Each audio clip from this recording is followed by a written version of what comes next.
kulanti wacan oo wanaagsan daawadeel kusoo dhawaada barnaamij gaar ah oo maanta aan la yeelanayno kooxda dalsan oo isku xilqaamay inay gacan ka geystaan fatahaadihii ka dhacay gobolka Hiiraan gaar ahaan magaalada Beledweyne. waxaa xafiiska Kismaayo Cable maanta nagu soo booqday gudoomiyaha kooxda dalsan Abwaan Cabdiweli Yuusuf iyo gudoomiyaha gurmadka ay iska dhex doorteen kooxda dalsan Abwaan Cabdisamed Dhimbil. kusoo dhawaada xafiiska Kismaayo Cable.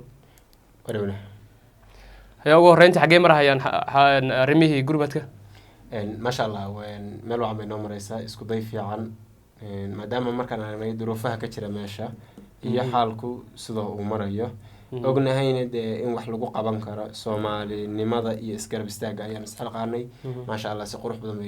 ونقص عطا هوشي ولو إن جبدي بكلون هاي أن رجيني نادي لا هذا بري أو سنين إن نوريتشينه oo si toos ah ayadana aan ugu wareejino media iyo ay joogan bulshada qaybaheedu aan ku wareejino aan rajeynayna. waad mahadsan tahay waxaan su'aasha weydiinayaa gudoomiyaha guddiga gurmadka Abwaan Cabdisamed Dhimbil. gudoomiye soo dhaw marka hore marka labaad ka waran falcelinta dadka bulshada sida ay uga qayb qaadanayaan arrimahan fatahaada. aad iyo aad baan u salaamayaa dhammaan bulshada Soomaaliyeed meel walba ay joogaan in la isku gurmadana de waa wax walaal lagu yahay islaamna lagu wada yahay midan anagu aan isku xilqaanay gaar ahaan kooxda dalsan culture oo ka dhisan magaalada Nairobi gaar ahaan xaafadda Islii runtii wax waajib ku saaran weeyeen bulshada caawiso maaragtay inta tabartaada awoodo adigana aad u gargaarto aad gaarsiiso marka barnaamijkan gabagabo noo yahay adu 3 maalin ma soo wadnay bari waan ugu dambeysay insha Allah waan jeclahay in wareejinayna soo sheegay gudoomiyaha kooxda marka insha Allah waa si wanaagsan ay noogu dhamaan doontaa waxaan u rajeynayaa inta kale oo ka qayb qaadatay barnaamijkaas tawaaracaadka ee walaalahood ay ku caawinayaan inay u gargaaraan bulshada halkaas ku dhiban waxaan leeyahay Ilaahay ajir iyo xasanaad idinka siiyo waayo waxaad shaqaysato adduun laga tagayaa aakhira loo wada joodaa waxa shaqaysata waxa ugu fiican waxa weeye inta adduunka saaran tahay xoogaaga iyo maalkaaga. waxyaabaha aad dadka ka qaadaysaan ama lagu caawinayo dadka musiibada ku dhacday reer Beledweyne maxaa kamid ah noocyada kala duwan ee baahida bulshada ay hadda waqtigan la tabayo ayaan isleenahay aad qaadaan ama aan qaadaynayba dhaqaalaha xagga qarashka oo lacagta ah kaashka ah dharka iyo dad badan waxa jira xataa sadaqaystay cuntooyin marka waxa way kala fududaayeen sida qayb sida u fududay baan u qaadaynay si ahaan hada dharka cuntooyinka markii la yiraahdo waxa lagu qasban yahay in sidoo kale la geeyo goobaha annaga hadastaan magaalada Nairobi kaliya min tiiman badan baa sahal qaamay gaar ahaan Islii business community masaajida dadkaas oo isku xiran taasoo dareemayna markaas iyaga la turkado inay yihiin bulsho naga weyn hadana wixii dhan ay ku soo wada aruuri karaan meesha qura ay wax ku soo wada aruuri karaan yihiin taasaan waxaan geeninay wixii qalaba raashina wixii dhar ah baan geeninay qarashka wixii ah ee lacagtaana si toos ah sidaan u sheegnay aan horena ugu sheegay meel waadax ah oo aysan ku jirin lahayn waxa jira interest badaba bulshada inta badan ay dareemayaan in ay interest la saarayo oo dad ay jiraan hadda ka faa'iideysanaya fursadahan oo u shaqaysanaya sidaysan u dhicin in aan sidaan oo kale warbaahinta hadda galabta aan ugu soo bandhignayba in ayadana warbaahinta ugu soo bandhigno ayadoo goobjoog ay tahay iyo dadka sidaan uga qaadnay iyo qaabka ay u baxayso iyo qolada aan ku wareejinayno rasmiga waad mahadsan tahay dad badan baa is xilqaamay oo dhalinyaro iyo ganacsatada iyo siyaasiyiin nooc walba leh ma jirtaa wax madal oo idin midaynaysa oo hal meelood wax ku hagaajinaysaan tusaale ahaan reer Nairobi oo kale hal madal oo leedihiin oo inay og inay dalsan wax ururinayso in masaajida wax ururinayaan in kuwa kale oo hal meel hadhow wax isku keenaysan ma jirtaa isla su'aashaada sidaan ku noqdo waxaa jirta oo xilqaanka koobaad oo ka bilowday wasaaradda arrimaha gudaha ee dalka Soomaaliya guddi ay ku dhawaaqday waa jirta dhamaan waxaan hoos tagaynaa anoo dabadii baan joognaa Soomaalinimadii maadaama ay jirto waxaa jirta jaranjarooyin isu xigxiga ee kala sareeya maadaama anagu aan dabadii joogno isu xilqaanka iyo bulshada wax ka soo qaadkeedii way hadda meesha aan joogno wax ka qaadayno gaarsiinta dadkaasna waxaan kula wareejinaynaa wasaaradda iyo guddiga ay magacawday ee ugu dhawaaqday inay yihiin guddiga badbaado qaran ee fatahaadahaas oo xaqiiqo ah baan ugu wareejinayna anagu sida tahay laakiin ma jiri karto dee banaanka markii la joogo ma ahan isla business community keliya masaajida keliya culummada iyo cuqaasha keliya maahan dadkii intii bulshada Soomaaliya xataa waxaan arkayay gabdho 6 ah oo social mediaha dadka aadka caanka uga wariyaal iyo fanaaniin isugu jira oo ayagu xataa iskooda isu xilqaamay oo shaqadaas ku jiray marka dadkii dee bulshadu way tira badan tahay baahidiina way weyn tahay mana ahan la dhihi maayo na soo gaara hay'ad heble ama ma aha dad u diyaarsan oo akoon maanta waxa ku jira oo qiimaha iyo qismi loogu talagalay leeyahay akoonka looga soo saaro dadka lagu caawiyo waa naftaada ka qaad naftaada u qaad ah qof iyo gurigiisa iyo intuu awoodo ala daaqa baa loo aruurinaya taasana waxay sababaysaa inaan u gudbino wasaaradii ay dawladda Soomaaliya ay u magacawday inay ka qayb qaadanayso waxaa jirta dhiilo ka soo yeeraysa magaalada Muqdisho oo in dad fara badan isxilqaameen ayna suurtagal tahay in siyaabo kala duwan looga faa'iideysto oo dad aysan munaasib ku hayn arrintaas qaadaan sidaad isleedahay marka waa laga hortagi karaa isla su'aashadaas waa laga hortagi karaa oo horta markii la ruuxu wuxuu aan ku yar bayaamay ruux wuxuu leeyahay fatahaad dhacday baan gurmad una marka waxa ruuxa markaad arrinta u sheegana waxa ruuxa la hadlaysa dareenkiisa marka lacagta waa la lunsan karaa wixii la soo dhiibay waa la lunsan karaa qaabkee loo damaanad qaadi karaa waxaan anagu iyo hadda markaad fiirisid barnaamijkaas aad buu badan yahay waana reality wax jira weeye ma aha wax la iska harbdhaway ama lagu dhawaaqay oo sheegeen ka soo baxay hadda Soomaaliya ay hadda aad uga jirtay cabashadaasu musuquna de ma ahan hadda maanta wax nagu cusub waxa saameynta faraha badan ku subiyay bulshada Soomaaliyeed bay kamid tahay sidan dareemay waxa maqaalo ugu ahayd isla magaaladii beledweyne ee taba arinta aadka u daran ay ka jirtay ayaa wali saameyn musuq ka jira iyo bixinta dadka sidii wax loo gaarsiinayay marka sidaan aaminsanahay in looga hortagi karaa xatahay in ay yihiin dadka wax aruurinaya team aqoonsi ka ah kale dawladda tusaale ahaan anagoo kale markaan soo qaadano waxaan ahay register team ka registeraysan dawladda Kenya ee ka haysta shahaado aqoonsi dawladda Kenya sida markay teamkaas u yihiin wixii ay dhunsadaan bari waa lagu xisaabtami karaa waa lagu maxkamadayn karaa maxkamadda lagu soo hortaagi karaa waxa la baarahaya oo baaritaan lagu suubinaya wixii ay aruuriyeen iyo waxa ay soo bandhigeen ma isleeyihiin وقفكم مركو يهاي قف ريجستر دوكيمنت laga hayo email la raacay leedahay laakiin markii bulshadu isxil qaanto qof walba isu xil qaanto waxay qasab ah oo noqonaysa inay isu taagaan markaas dadka bulshada hogaamiya oo sida culimada oqaasha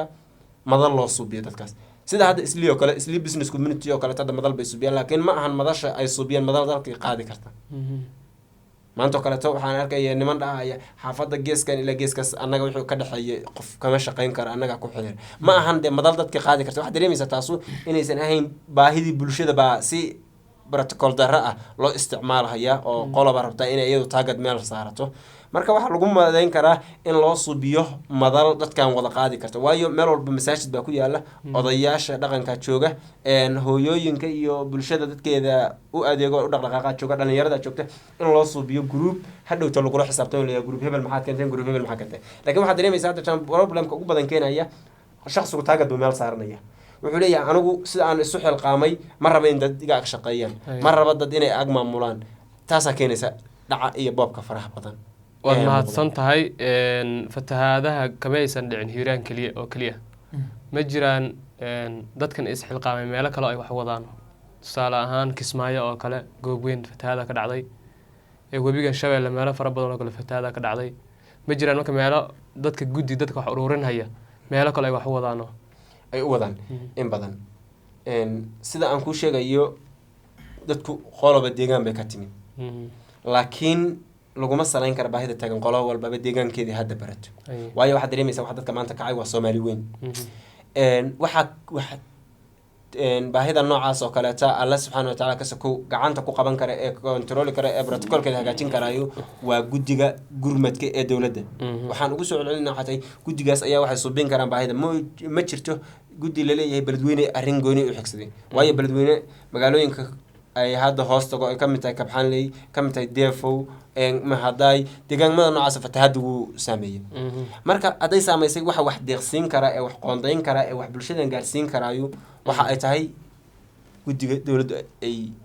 ku dhawaaqday laakiin baahidii laguma dabari karo maanta beledweyn bay qaylo ka yeertay hala dabaro haddana jubbooyinka hala soo aado haddana shabeelle qaybo ka mid laguma dabari karo waa in beeska noocaas loo suubiya oo waxaan hataa weliba kula talin lahaa oon ugu baaqayaa bulshada qaybaheeda kala duwan ee aruurinaysa ma jirto dalkan Kenya kaliya maahan meel walba qof Soomaali ay joogto ay ka jirta contribution in sida nidaamka ah loo maro oo loo gudbiyo dowladda federaalka Soomaaliya lagu raaco haddaad xisbi iyo urur hebel aad taageeraysanaysid kuma anfacaysa maanta baahidu way ka weyntaa waa in loo gudbiyaa dowladda federaalka ee Soomaaliya iyo guddiga ay ku dhawaaqday taas ayaan oran karnaa baahida ay bulshada haysata waan kula xisaabtami karnaa dhowto wax qabadkiini intaad ololahan wadeen sideed ku gaarsiinaysaan dowladda way sahlantaa sida lagu gaarsiiyay waayo adduunku maanta toban hal meel ma ahan dowladdu waxay leedahay akoono waliba maalintii dowladda ay soo saartay oo shaashadaha saaran waxay leedahay contactiyo ay reebtay oo lagala soo xiriirayo oo wasaaradaha lagala xiriirayo intaba waxay leeyihiin maanta meel cayiman oo iyagu marka hore ka baaraan dageen oo ugu fududeeyeen bulshadu si ay ugala soo gaarto dahabshil dhigi maysid account kale to hormuud dhigi maysid laakiin bangiyo dowladdu ay soo bandhigtay ayaa jirta oo wasiiradu ay ku dhawaaqaan dhahan iyo guddigii oo wada jira ay ku dhawaaqeen macala ra'iisul wasaaruhu iyo ra'iisul wasaaruhu ku xigeenku amaantii ku soo celceliyeen akoono iyo goobo ay ugu talagaleen in waxaas la soo gaarsiiyo waxaa kaloo jira contactiyo ay reebeen oo meesha ku qoran oo lagala xiriirayo oo ugu talagaleen in lagala xiriiro sidaas fududeynaysa in anagu iyo dadka kale taba waxa ay aruuriyaan si toos ay u gaaraan dadkii loogu talagalay bulshada Soomaaliyeed maxaad ugu baaqaysaa marka anoo ku horeynaya una reebayo gudoomiyaha guddiga gurmadka iska dhex magacawnay anaga reer dalsana waxaan ugu baaqayaa bulshada Soomaaliyeed maanta kaliya baahidu maaha shalay kaliya maysan ahayn berrina kaliya ma ahaanayso baahida maanta taagan waxay u taala bulshada Soomaaliyeed waxaan dareemaynaa in laga soo kabtay wax la oran jiray adduunyuhu naga soo gaaro ay maanta taagan tahay Soomaalinimada naga soo gaarto qofku inuu wax weydiistaa ceeb ma ahan markii duruuf haysa laakiin waxa ceeb ah in wax aan meesha oolin wax la weydiisto taasana waxay ka sababaysaa in aysan jirin bulsho Soomaaliyeed ama awood Soomaaliyeed oo u dhaqdhaqaaqday arrinta noocaana isu taagtay marka waxaan leeyahay bulshada Soomaaliyeed baahidan mar walba way taagnaanaysaa isu gurmad iyo isu xilqaan iyo mar walba iska taagnaasho waxyaalaha ay koosgareysay waxa kamid ah oo example ku soo qaadanaya isjeclaan iyo socialnimo ay suubisa waxa ku shaqeynaysay guddiga gurmadka waxay ka koobnaayeen 6 qof oo guddi ah iyo ilaa iyo dhowr iyo 10 qof ee la shaqeynaysay oo guddigaas hoos imaanaysay oo la shaqeynaysay anagu guddigan ku dhawaaqnay 6 qof buu ahaa ilaa iyo 18 qof oo kale oo hoos imaanaysay oo la shaqeynaysay guddiga noocaasihi deegaan ma aysan lahayn qaybna ma aysan lahayn intaas oo bulsho Soomaaliyeed waxa arkay dhalinyaro wadada mareysay oo markay arkaan tiimkan suubinaya dhahan noo galiya uniformka waan idin garab istaagan waan la soconaa xoogana ku sadaqaysan markaas deedna Soomaalinimadaas iyo ismartisoorkaas bay Soomaali ku dhisnaan jirtay ha lagu wado yaan laga caajisin ayaan leeyahay anoo inta kalena u reebayo gudoomiyaha guddiga fatahaada ee dalsan kalja group gudoomiye waan dhowahay horta anigu fariintii ugu dambeysaan dirayo waxa weeye bulshada Soomaaliyeed mar walba horta baahidu way iska taagantay soo sheegay gudoomiyaha inay isgarab qabato inay iswaalaaleysato hadda anagu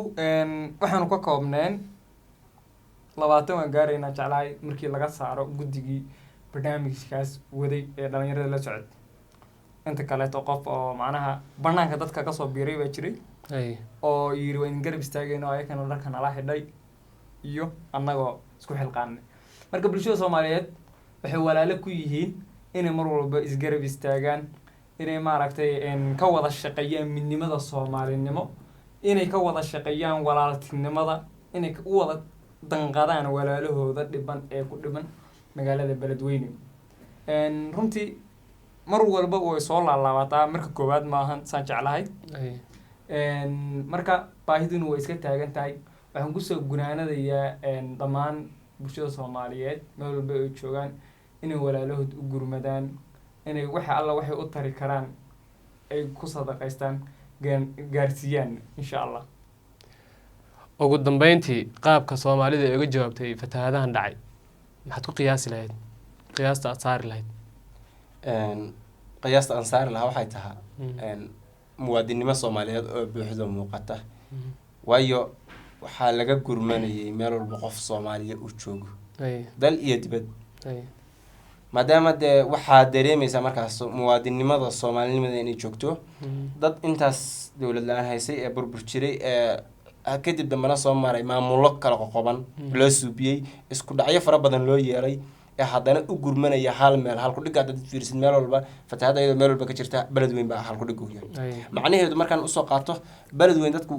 inta ku dhalatay keliya maysan wax meesha u gurmanayay laakiin waxaa gurmanaya waxaa bulshada Soomaaliyeed waxayna taas tusinaysaa isku xirnaanta bulshada Soomaaliyeed keliya waxaa dhiman baan dhihi karaa inaynu joogtayno oo nu laab la kaca Soomaalida ku badan aanu ka dayno mooyaane waxaan ku qiyaasi karaa inay Soomaaliya ay tahay dad midnimo leh gacmahooda iyo admadooda waxay u gooyaan meel ku tegi kara